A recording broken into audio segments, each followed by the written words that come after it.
नमस्कार दोस्तों, स्वागत है आप सबका मेरे चैनल पेनी पॉकेट्स में। जैसा कि लास्ट वीडियो में हमने बात किया था वोडाफोन आइडिया पे। अगर आपने वो वीडियो नहीं देखा है तो प्लीज़ जाकर के आप मेरे चैनल पे देखें। और मेरे वीडियोस में अगर आपको कुछ भी इन्फॉर्मेटिव और अच्छा लगता है तो प्लीज़ इस चैनल को आप सब्सक्राइब करें, लाइक करें और शेयर करें दोस्तों। और कमेंट ज़रूर करें, क्योंकि कमेंट्स आप करेंगे, आप अपना कुछ सवाल मुझसे पूछेंगे तो मैं बहुत कोशिश करूंगा कि उस सवालों का जवाब दूं। जैसे कि कल के हमारे वीडियो पे हमारे एक यूज़र ने उज्जीवन स्मॉल फाइनेंस बैंक वाला जो हमारा वीडियो था उस पर एक सवाल किया था कि क्या ये मल्टी बैगर बनेगा। मैंने उनको रिप्लाई किया है उनको कि मल्टी बैगर ये बिल्कुल बनेगा।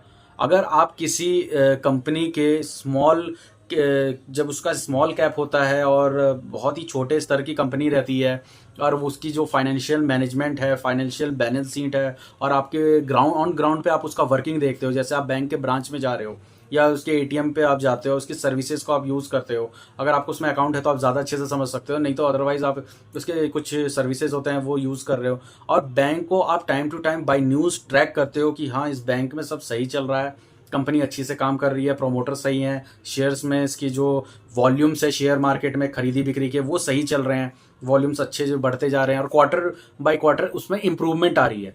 तो देखिए, कोई भी कंपनी मल्टी बैगर तभी बनती है जब वो कंसिस्टेंसी रखती है, वो टाइम टू टाइम अपने काम को बढ़ाते हुए, अपने प्रॉफिट्स को बढ़ाते हुए, अपने रेवेन्यू को बढ़ाते हुए आगे चलती है। तो इससे हम किसी भी कंपनी से उम्मीद लगा सकते हैं कि वो आने वाले समय में, जो कि साल 2 साल 3 साल 5 साल का हो सकता है, इसमें उस प्राइस को, जिस प्राइस पे आपने करंट ईयर पे लिया है, वो मल्टीपल टाइम्स उसको बढ़ा सके। बस ज़रूरत होती है। तो देखिए क्या है ना, हमें पैसे की, हम चाहते हैं कि हमारा पैसा 5 टाइम्स ग्रो कर जाए, लेकिन हम ये नहीं चाहते कि हम 5 साल तक उसे होल्ड करके रखें। हर किसी को प्रॉफिट कमाना है, लेकिन कम से कम समय में। तो दोस्तों ऐसा नहीं हो पाता है। मार्केट क्या है ना, मार्केट आपसे 2 चीज़ें मांगती है। एक तो है पेशेंस, बहुत सारा सब्र, बहुत सारा पेशेंस आपसे मांगती है, और उसमें जो सरवाइव कर पाता है उससे ही बहुत सारा मतलब रिटर्न अच्छा मिल पाता है। और दूसरा मांगती है, पेशेंस के साथ ही आता है, वो है टाइम। मार्केट को टाइम देना बहुत ही ज़्यादा ज़रूरी है दोस्तों। कई बार क्या होता है ना, हम पैसा लगाने को तैयार होते हैं, हम अपना एफर्ट लगाने को तैयार होते हैं, लेकिन हम टाइम देने को तैयार नहीं होते। हमें चाहिए कि बस 2-4 दिन में पैसा 20%, 50%, 40% डबल हो जाए तो और भी अच्छी बात है, जो कि कई शेयर्स में ऐसा होता है। लेकिन वो कहते हैं ना, जो जितनी तेजी से आगे जाता है उतनी तेजी से नीचे भी आता है। तो दुनिया पागल तो है नहीं कि लार्ज कैप की तरफ जाती है, बड़े बड़े कंपनी में पैसा लगाते हैं, रिलायंस लेते हैं, टाटा का टाइटन लेते हैं या L&T लार्सन एंड टूब्रो लेते हैं। ये लोग साल में 25% 20% बना के देते हैं। यहाँ हमें हफ्ते का 25-20% चाहिए। तो जहाँ हफ्ते में 20-25% मिलेगा या 2-3 दिन में या एक ही दिन इंट्राडे लेवल पे, तो दोस्तों थोड़ा तो रिस्क तो रहेगा उसमें। अगर आपने रिलायंस 1 साल पहले इन्वेस्ट किया रहता तो 2400 पे लिए रहते, 2200 पे, 2300 पे, आज 3000 का है। ज़्यादा से ज़्यादा आपके 20% आपको मिल जाता, 20 नहीं तो 25% मिल जाता। लेकिन हम उसमें नहीं जाएंगे ना, वो महंगा शेयर लगता है। लेकिन महंगी चीज़ें ही अच्छी होती हैं, ये चीज़ समझने में टाइम लगता है। इसीलिए कभी भी हमें अपने पोर्टफोलियो को डाइवर्सिफाई करना पड़ता है।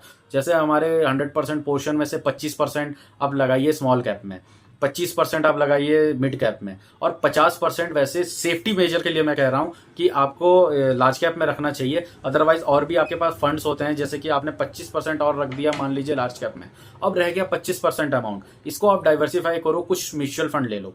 म्यूचुअल फंड में SIP जो हम टाइम टू टाइम कहते हैं, या आप ईयरली क्वार्टरली उसको लमसम में भी रख सकते हैं।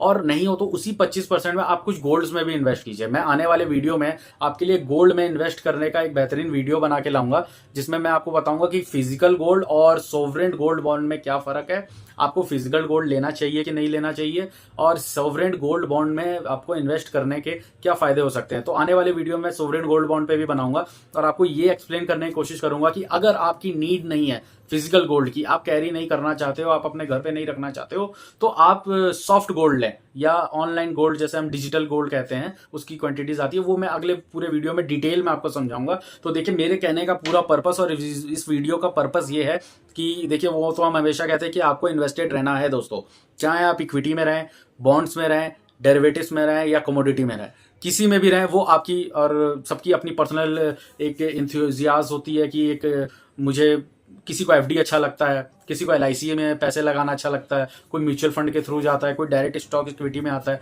तो ये सब क्या है ना, मैं कहता हूँ कि जितने भी ऑप्शंस होते हैं, ये एक नदियां हैं बहुत सारी आखिर, लेकिन ये नदियां निकलती कहाँ से हैं और ये जाके मिलती कहाँ पे हैं? तो ये नदियां सारी जाके जिस समंदर में मिलती है ना, उसे ही स्टॉक मार्केट कहते हैं, शेयर मार्केट।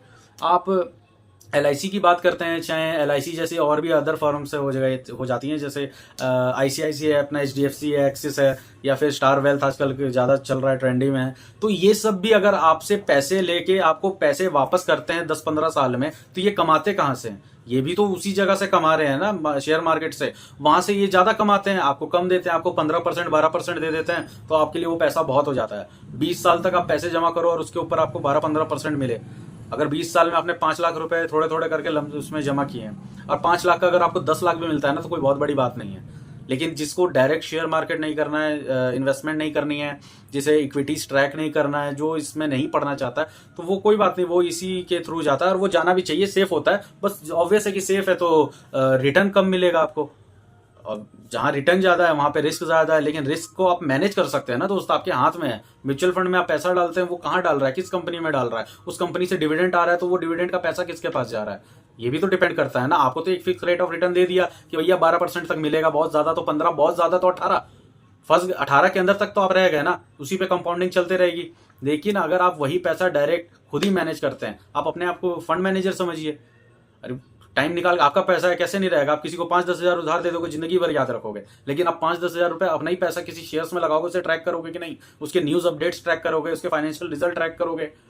तो ये चीजें होती हैं कि आप अपने पैसे को खुद ट्रैक करते हो, खुद उसे इन्वेस्ट करते हो, मैनेज करते हो, और उससे रिटर्न जब अच्छा आने लगता है, तो वो अगर आप म्यूचुअल फंड के 18-20% या 15% को बीट कर देते हो एक साल में, तो आपको म्यूचुअल फंड की जरूरत नहीं, आप खुद ही अपना फंड बहुत अच्छे से मैनेज कर दे रहे हो। बस आपको जरूरत है कि आप अपने पोर्टफोलियो को, आप अपने पूरे कैपिटल को अच्छे से एक्सपेंड करें, और एक्सपेंड के साथ उसे डाइवर्सिफाई करें, जैसे डिफरेंट में। मैंने बताया कि अलग अलग चीजों में लेना है। थोड़े से आप खुद से इक्विटीज में इन्वेस्ट कर लो, थोड़े बहुत बॉन्ड्स में रख लिया, थोड़े FD में। और FD ऐसा है ना, जो वो लिक्विड मनी है, उस FD में पैसे आप उतने ही रखो जितना आपको नेक्स्ट 4 महीने में जरूरत पड़ सकती है, या कोई आपका काम आने वाला है, कोई इन्वेस्टमेंट ऐसी है कि मुझे इसके लिए, जैसे कि मुझे कोई काम है घर पे, कंस्ट्रक्शन हो गया या शादी हो गई, या छोटे मोटे कोई भी ऐसा चीज है कि हाँ यार अचानक मुझे 50,000 1 लाख, जो भी अमाउंट आपके जरूरत का हो, वो आपको जरूरत पड़ सकती है, तो उतना रख के आप बाकी सेविंग अकाउंट के थ्रू आप अपने डीमेट में डालिए। सेविंग अकाउंट में भी रख के क्या मिलता है, 2 से 3%, बहुत ज्यादा तो 3%, वैसे तो 1-1.5% ही देते हैं,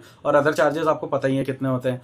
तो मेरा ये कहने का मतलब है कि आप अपने पैसे को खुद मैनेज करेंगे ना, तो आपके अंदर एक बहुत अच्छा एक खुशी होगी कि हाँ यार मैं मेरे पोर्टफोलियो को खुद ही मैनेज कर रहा हूँ। उसमें क्या होता है ना, आपको कलेक्शंस ऑफ स्टॉक्स या कलेक्शन ऑफ कैपिटल दिखता है, जिसमें कि आप किसी भी सॉफ्टवेयर को यूज कर सकते हैं, मार्केट में बहुत सारे अवेलेबल है। तो कलेक्शन ऑफ क्वालिटी स्टॉक्स रहते हैं, collection of quality mutual funds रहते हैं, कलेक्शन ऑफ क्वालिटी डेरिवेटिव्स रहते हैं। आप अलग अलग कमोडिटी में भी इन्वेस्ट कर सकते हैं, क्रूड ऑयल हो गया, डॉलर्स हो गए, ये आपका गोल्ड हो गया, सिल्वर हो गया। तो मजा आता है दोस्तों जब आप इस तरह से अपने पैसे को हर तरफ, चारों तरफ से बढ़ता देखते हैं या इन्वेस्टेड देखते हैं, तो ऐसा लगता है ना कि यार मैं किसी चीज में आज खर्चा कर रहा हूँ। एक पिज्जा भी खा रहा हूँ तो कोई बात नहीं, आप पिज्जा खाइए, आप पता कीजिए वो कंपनी लिस्टेड है कि नहीं कंपनी में। अगर लिस्टेड है तो ठीक है, नहीं है तो अनलिस्टेड किसके थ्रू है, उसकी पेरेंट कंपनी क्या है। दिव्यानी इंटरनेशनल हो गया, ये जुबिलियंट फूड वर्क हो गया। एक पिज्जा खाइए 300 का, एक 400 का, उसका शेयर खरीद लीजिए, क्या जाता है। कभी ना कभी तो वो आपको उसका रिटर्न देगा ना, उस पैसे को वापस। आप कहीं भी पैसे दे करके चीज ले रहे हैं, आप ये नहीं चाहेंगे कि यार वो पैसे भी मेरे पास वापस आ जाते तो ज्यादा बेटर रहता।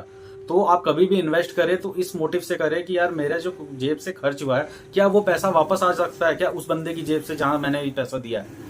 तो ये चीज़ें तभी हो सकती हैं कि जब आप डेली लाइफ में कोई प्रोडक्ट या सुबह से शाम तक अपने लाइफस्टाइल में जो भी चीज़ों का यूज़ कर रहे हैं, चाहे वो सुबह की कोलगेट से लेके रात की मील पे, खाने पे भी कुछ भी हुआ, तो आप उसमें इन्वेस्ट करें, कोलगेट में इन्वेस्ट कर दे। ब्रेकफास्ट का आपका बटर है तो इसमें जो डेयरी प्रोडक्ट्स हैं, पराग मिल्क है, इसमें आप कर सकते हैं। चावल आटा आप खाते हैं, जैसे तेल है, घर की किचन का ग्रोसरी का आइटम हुआ, अडानी विलमार में करें। तो आप जिन भी चीज़ों का कंजप्शन करते हैं, उन सारे चीज़ों का शेयर मार्केट में उस कंपनी से रिलेटेड शेयर लिस्टेड है। तो आप मेरे इस पूरे कहने का जो मोटिव है, इसको आप मेरे हिसाब से आप समझ रहे होंगे। तो मेरा सारा इंटेंशन यही है कि फ्रेंड्स, हम सब एक बिगनिंग से ही शुरू करते हैं और ये जर्नी बहुत लंबी है। हम सब यहाँ पैसा कमाने के लिए आए हैं, अपने वेल्थ को बढ़ाने के लिए आए हैं। तो प्लीज़ इन्वेस्टेड रहें और ऐसे ही इन्फॉर्मेटिव वीडियो या इनकरेज या मोटिवेशनल वीडियो की अगर आपको ज़रूरत हो तो प्लीज़, मुझे भी मोटिवेशन की ज़रूरत होगी और आप मुझे हेल्प कर सकते हैं। आप प्लीज़ इस चैनल को सब्सक्राइब करें, लाइक करें और शेयर करें। मैं आगे भी और आपको इन्फॉर्मेटिव वीडियोज़ बना के ले आऊँगा। मेरा नेक्स्ट वीडियो किसी पर्टिकुलर शेयर पे होगा तो आप उसे ज़रूर देखें।